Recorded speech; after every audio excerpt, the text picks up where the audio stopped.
O Senhor é bom, amém, igreja? Ele está nesse lugar, amém? Aleluia, exaltado seja o nome do Senhor, maravilhoso, aleluia. Eu quero te convidar a abrir a palavra do Senhor comigo em Êxodo, capítulo de número 25. Eu quero ler com os irmãos apenas alguns versículos da palavra do Senhor, mas eu quero te pedir que fique aberto nesse capítulo em nome de Jesus. Aleluia. Êxodo, capítulo 25. Eu quero ler do verso 10 ao verso 15 com os irmãos. Amém, queridos? Que nós possamos ministrar por alguns minutos a palavra do Senhor na sua vida em nome de Jesus. Aleluia. Êxodo, capítulo de número 25, do verso 10 ao verso de número 15. Diz assim: também farão uma arca de madeira de acácia. O seu comprimento será de 2,5 côvados, e a sua largura de 1,5 côvado, e de 1,5 côvado a sua altura. E cobri-la-á de ouro puro, por dentro e por fora a cobrirás, e farás sobre ela uma coroa de ouro ao redor, e fundirás para ela 4 argolas de ouro, e as porás nos 4 cantos dela, 2 argolas num lado dela e 2 argolas no outro lado, e farás varas de madeira de acácia e as cobrirás com ouro, e colocarás as varas nas argolas e aos lados da arca, para se levar com elas a arca, e as varas estarão nas argolas da arca, não se tirarão dela. Amém? Eu quero que você feche seus olhos em nome de Jesus. Pai Celestial, nós estamos diante da palavra que não pode voltar vazia, a tua palavra, Senhor. E nós queremos expor agora o coração do teu povo que veio esta noite nesse lugar, e nós te pedimos que a unção do teu Espírito repouse tanto na nossa vida, ao expor a tua palavra, quanto na vida de cada um dos meus irmãos que irão receber a tua palavra. Fala ao nosso coração, nós oramos e bendizemos o teu nome, em nome de Jesus. E toda a igreja diz amém. Amém. A palavra do Senhor para as nossas vidas hoje tem como tema a arca. Provavelmente, se você já chegou a ler a sua Bíblia, mesmo que poucas vezes, você já leu esse texto. A cena é a seguinte: o povo de Israel tinha saído do Egito, deixado a escravidão, deixado a tirania de Faraó, caminhado para o deserto, e depois de 3 meses Deus ordena a Moisés que suba ao monte, e lá Deus, de uma maneira que nós não sabemos, mas eu fico imaginando que Deus pôs um telão na frente de Moisés e começou a mostrar a ele algumas coisas que ele gostaria que Moisés fizesse. E ele começou a mostrar a Moisés um tabernáculo. Ele começou a mostrar partes desse tabernáculo, como deveria ser feito, que cores deveriam ter os tecidos, como deveria ser montado, tudo. Deus foi como se num telão mostrando, e Deus mostra a ele como deveria fazer o candelabro, Deus mostra como deveria fazer a mesa da propiciação. Deus mostrou tudo a Moisés, e ele mostrou também esse objeto, estranho objeto, que na verdade não tinha nada de sofisticado nele, mas era uma arca de 90 centímetros de altura por 90 centímetros de largura por 1,20 de comprimento. E essa arca deveria ser revestida de ouro por dentro e por fora. Então Deus mostrou a Moisés que ele devia fazer querubins tampando a arca, em cima da arca. E esses querubins ficavam com as suas asas voltadas um para o outro, e eles então estavam ali. Deus mostrou tudo isso a Moisés. E quando nós nos deparamos com essas imagens, nós chegamos à seguinte conclusão, amados: cada item desse episódio, cada item do que Deus mostrou para Moisés ali no Monte Sinai tinha uma tipologia. O que é uma tipologia? Ele representava alguma coisa. Por exemplo, a tenda da congregação representa Cristo. O candelabro de ouro representa o Espírito Santo. A mesa da propiciação representa a comunhão. E a arca da aliança representava a igreja. E nós olhamos depois o texto, se você seguir a leitura da sua Bíblia, você vai perceber que essa arca era algo muito especial para aquele povo. Porque a Bíblia diz que quando Deus descia para falar com Israel, eles colocaram essa arca no Santo dos Santos, no lugar reservado, e Deus descia, a Bíblia diz que ele descia exatamente em cima da arca, e dali naquele lugar ele falava a Moisés, ensinando Moisés aquilo que ele deveria fazer, dando coordenadas aonde eles deveriam ir. Aquela arca era algo tremendamente importante, porque ela representava a presença de Deus no meio do povo. Ela tinha um valor maravilhoso, grandíssimo. E eles então aguardavam dentro daquele lugar. Mas é interessante observar que em meio às suas guerras e batalhas, eles tiravam a arca dali e levavam a arca. Quando eles foram para entrar na terra prometida, entre eles e a terra prometida havia um rio chamado Jordão. Naquela época era a época das cheias, e o rio Jordão não é mais como esse riozinho que a gente vê muitas vezes na televisão. O rio Jordão tinha aproximadamente 1 quilômetro de largura entre uma borda e outra na época da cheia. De sorte que Israel não poderia passar por ali, porque o rio estava cheio. Eles então, seguindo a orientação de Deus, pegaram aquela arca e a levaram com os sacerdotes. E a Bíblia diz que no momento em que os sacerdotes que carregavam a arca do Senhor tocaram as margens daquele rio, o rio se abriu, e o povo de Israel passou a seco, entrando assim na terra de Canaã. Logo depois, quando eles entraram ali, depois que entraram na terra, se depararam com uma grande cidade. Nós todos já sabemos a história. Seu nome Jericó, seus muros e muralhas impenetráveis. Interessante que Deus mandou que o povo fizesse algumas coisas estranhas. Já preguei sobre isso, mas a arca agora é o ponto. Porque eles disseram aos sacerdotes: toma a arca e coloca na frente. Coloca na frente, os sacerdotes devem levar a arca, ela deve ir à frente do povo. De sorte que quando eles tocaram a trombeta, a arca estava presente, e o poder de Deus veio sobre aquele local e aquela situação e destruiu as muralhas de Jericó. Quando nós olhamos a história de Israel, nós vemos que a arca era algo muito importante e significativo, tinha um valor imensurável, porque ela representava Deus na terra. Ela era o local por onde Deus comunicava a sua vontade ao homem. E eu tomei assim a liberdade de imaginar uma arca. Obviamente que era bem diferente dessa, mas eu quero lhe ensinar algumas coisas essa noite.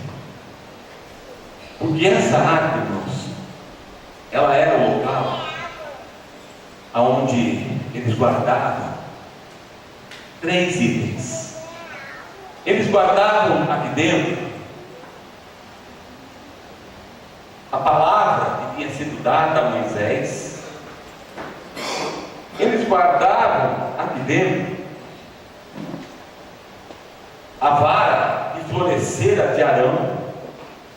Eles guardavam dentro de um recipiente o maná que Deus tinha dado como alimento ao povo de Israel por 40 anos. Esses eram os itens que existiam dentro daquela arca. Estavam todos lá. E é interessante quando eu disse há pouco que quando os inimigos saíam ao encontro de Israel, uma das coisas que eles faziam, eu quero levantar agora esta arca, e pedir que os inimigos de Israel se levantem por um minuto. E quando Israel saía à batalha, eles colocavam a arca na sua frente, e quando eles iam chegando perto do inimigo, e os inimigos viam a arca do Senhor, acontecia algo interessante. Acontecia que eles fugiam, porque a presença do Senhor estava na frente daquele povo. Amém?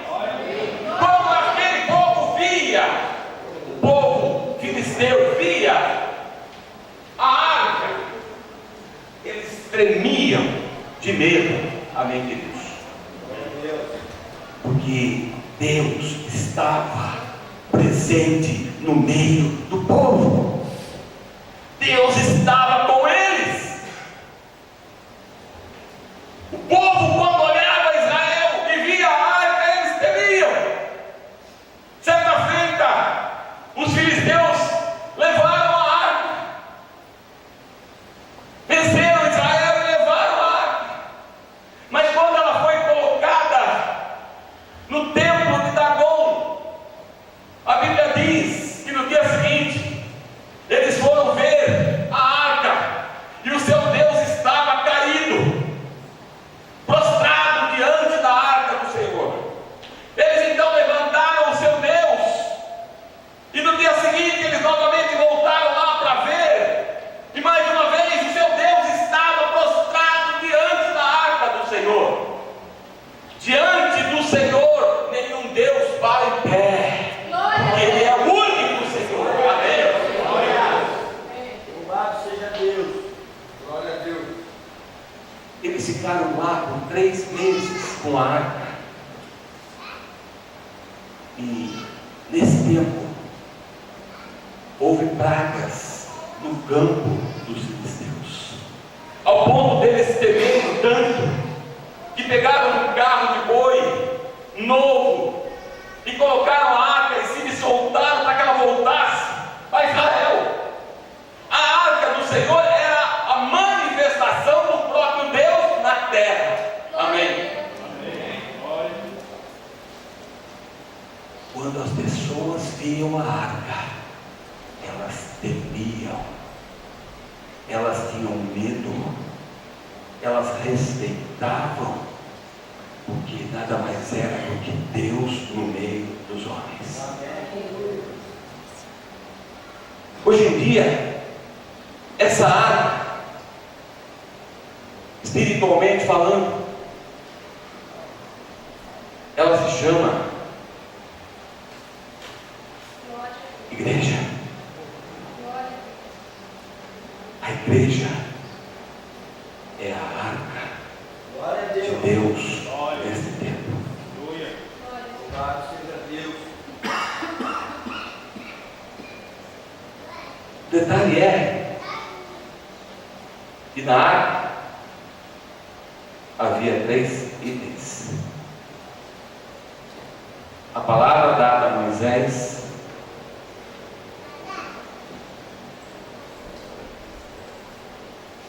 a vara que florescera de Arão e o pote com o maná. Cada item daquele representava uma coisa.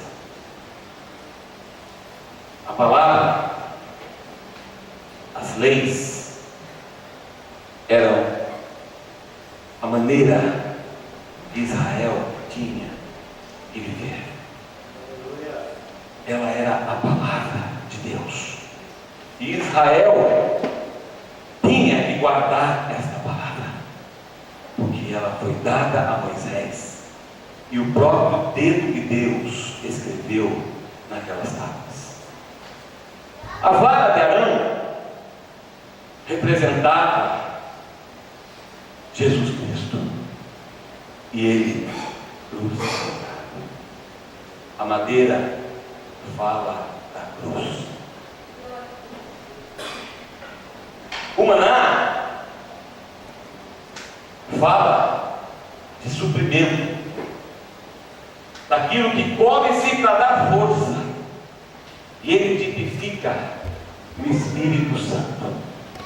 Esses eram os ingredientes que estavam dentro da arca, e em todo lugar que eles então iam,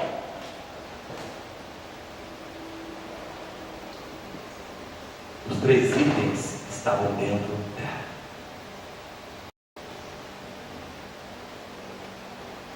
E quando o inimigo se deparava com isto,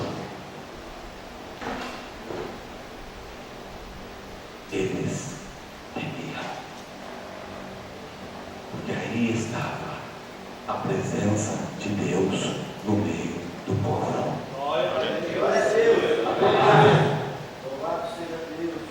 a cruz e o Espírito. E todo lugar que esta arca ia, a palavra, a cruz e o Espírito estavam juntos. Glória a Deus. Como eu disse há pouco, hoje, essa arca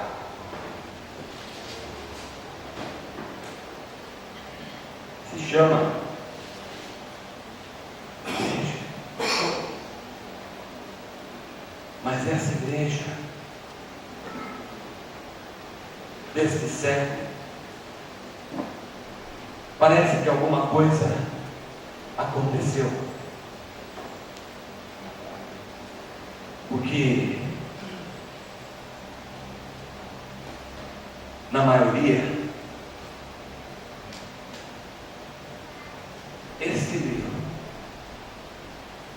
não é mais conhecido. As pessoas não sabem mais a Bíblia, não sabem mais a palavra do Senhor, não conhecem mais o que o livro diz.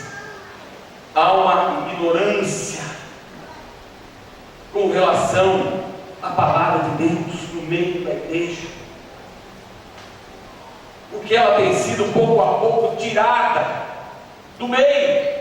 Ela pode ser levada até lá, mas ela não é mais ensinada como deveria ser ensinada e como foi ensinada. Hoje em dia, a maioria das pessoas não conhecem mais o plano de salvação.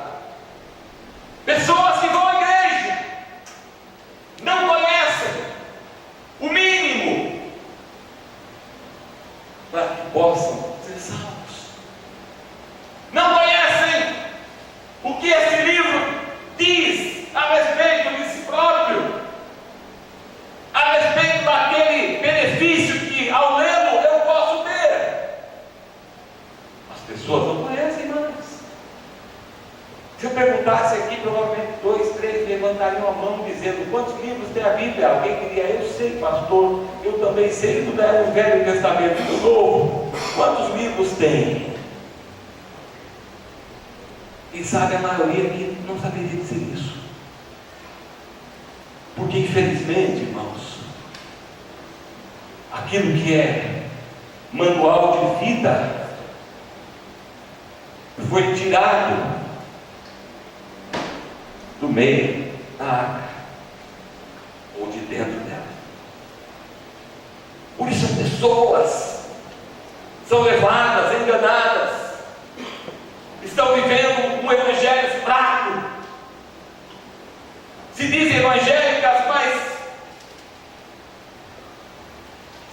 não sabem o que é o evangelho. Também, de dentro dessa igreja,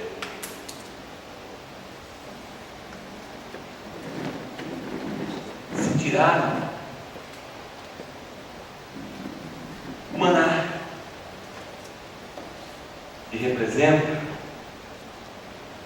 o Espírito Santo. E onde não há o Espírito Santo não pode haver poder de Deus.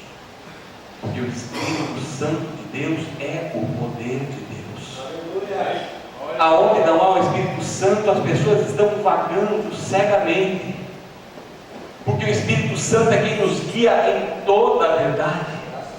E se as pessoas não têm dentro de si, não tem mais o poder operando dentro deles, eles se tornam fracassados e derrotados.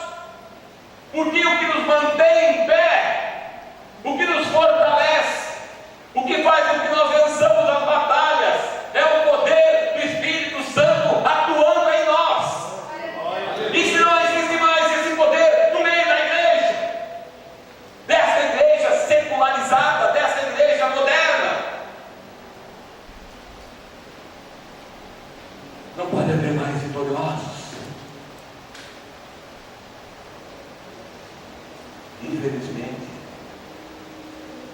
não se lê mais a Bíblia, não se estuda mais a Bíblia, e o poder do Espírito está ausente na maior parte das igrejas hoje.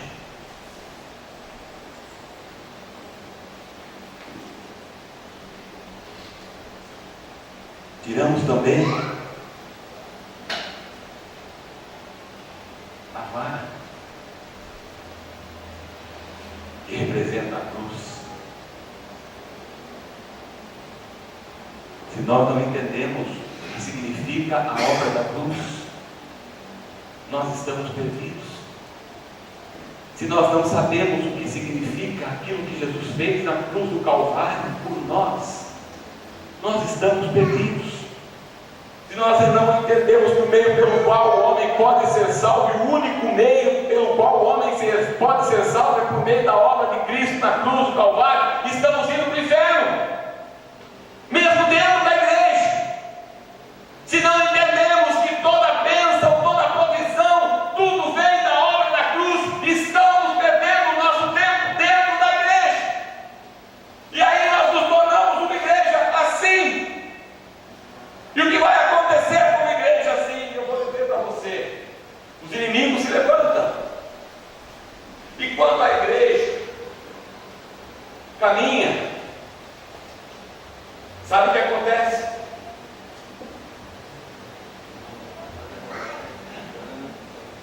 Os inimigos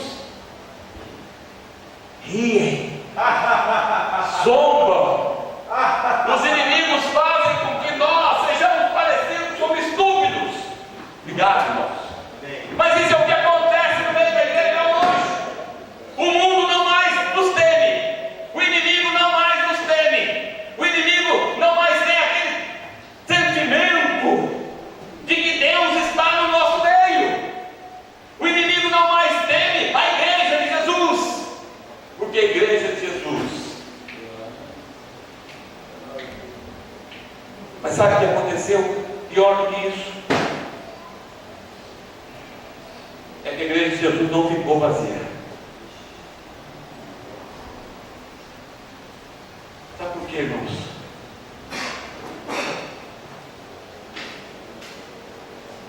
Porque, como eu disse há pouco, a ignorância da palavra está dentro dela.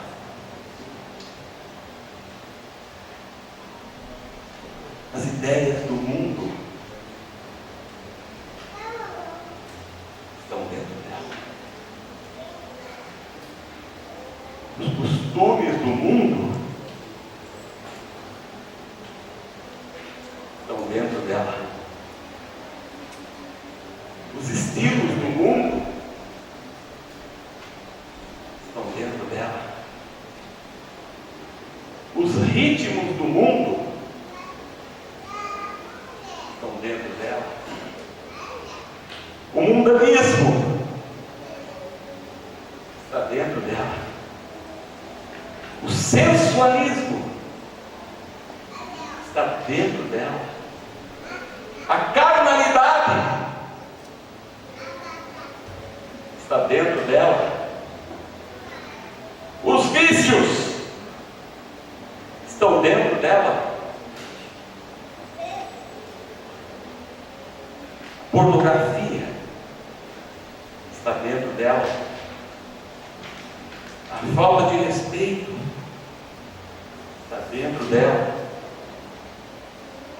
A falta de compromisso está dentro desta igreja moderna.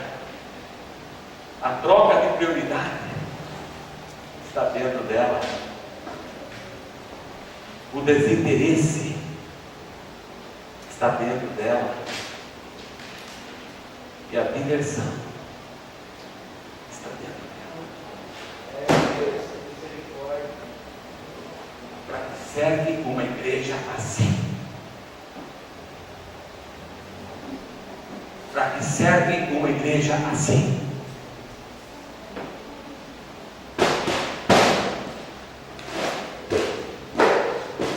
O diabo deita e rola em cima de uma igreja assim.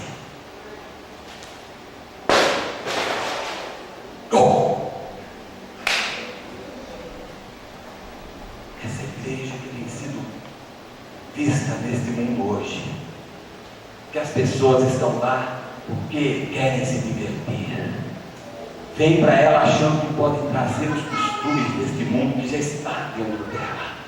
Por que seu filho está entrando na droga? Você que o levou para a igreja desde pequeno.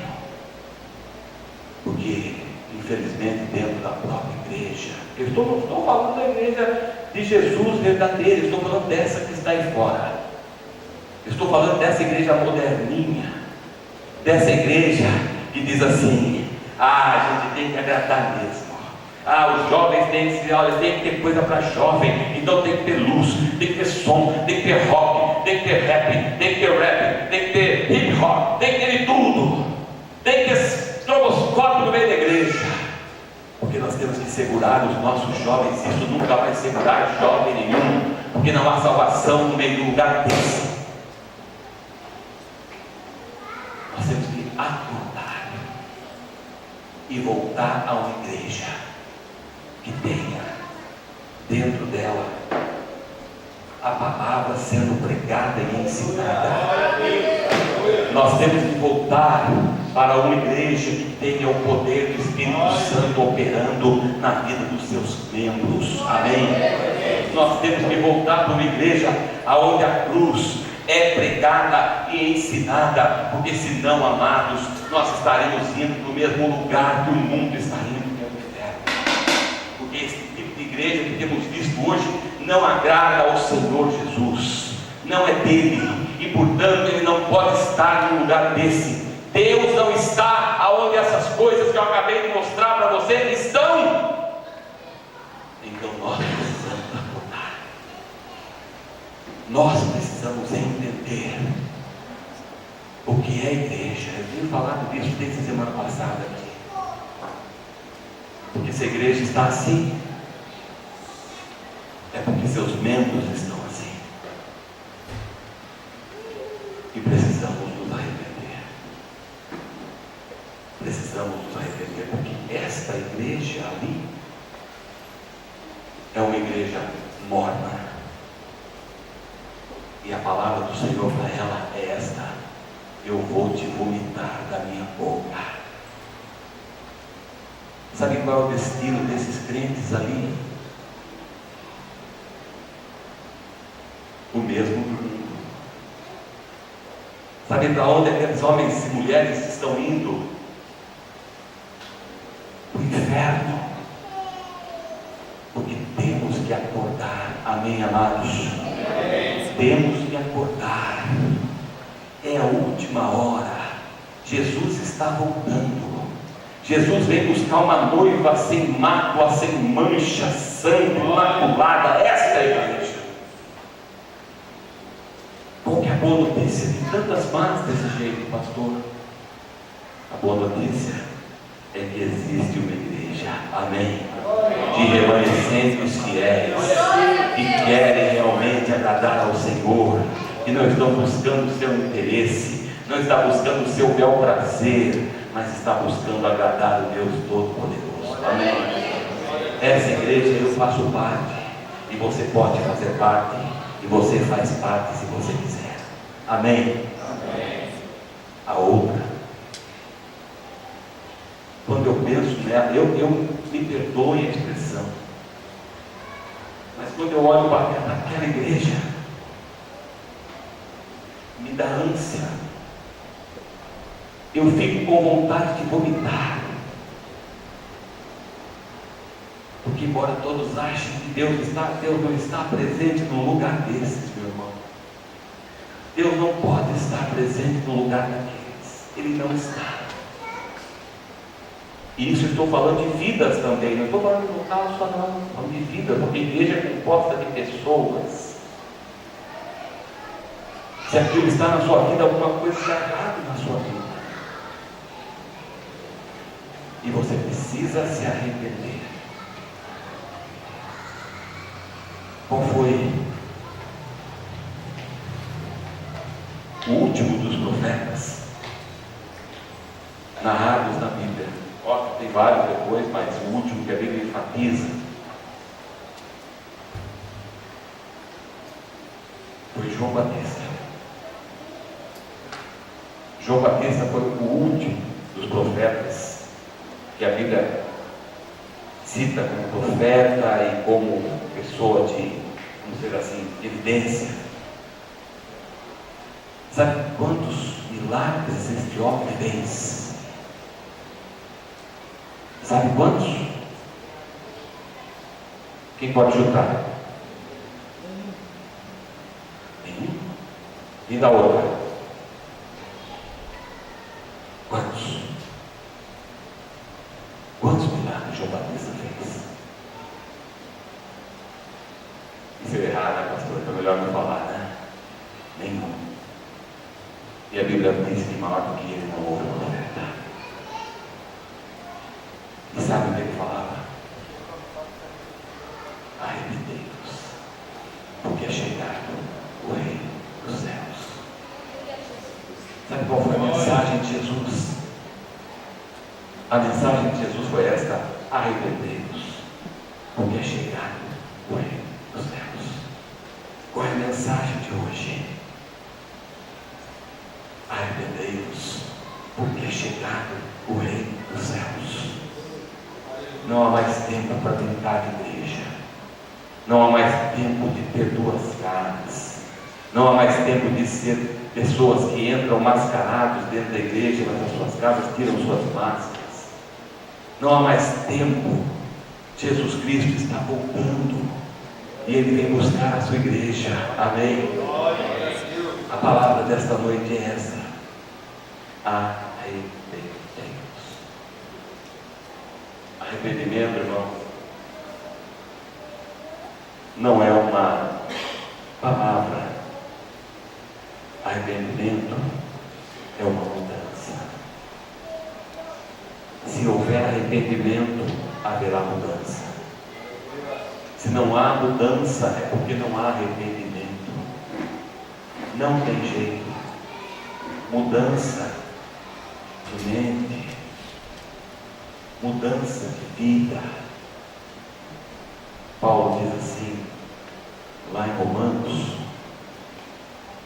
transformai-vos pela renovação do vosso entendimento, para que vocês possam receber ou entender qual seja a boa, agradável e perfeita vontade de Deus. Só quando houver mudança de mente e também de coração é que nós vamos começar a perceber a grandeza de servir ao Senhor da maneira correta. Amém? E que essa noite você possa sair daqui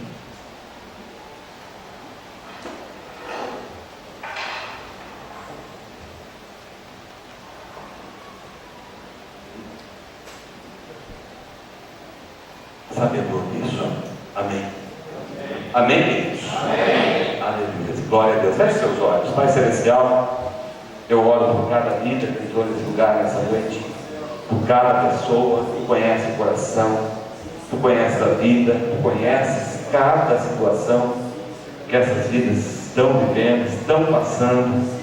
E nessa noite, Pai, nós queremos dê consciência da igreja que o Senhor quer que sejamos. Muito obrigado, Senhor, porque o Senhor tem aberto os nossos olhos para compreendermos que igreja temos de ser e a qual não devemos pertencer. Por isso, Pai, em nome de Jesus, fala o nosso coração e continua a falar o nosso coração. Continua a falar o nosso coração nessa semana, para que possamos detectar aquilo que está errado nas nossas vidas e nos arrepender daquilo que temos feito que não agrada o teu coração. Pai, em nome de Jesus, eu oro por cada vida que entrou nesse lugar e já te agradeço por essa palavra que o Senhor tem colocado no nosso coração. Muito obrigado, eu oro em Cristo Jesus. Amém. Amém. Amém, igreja. Amém. Nesse mesmo Espírito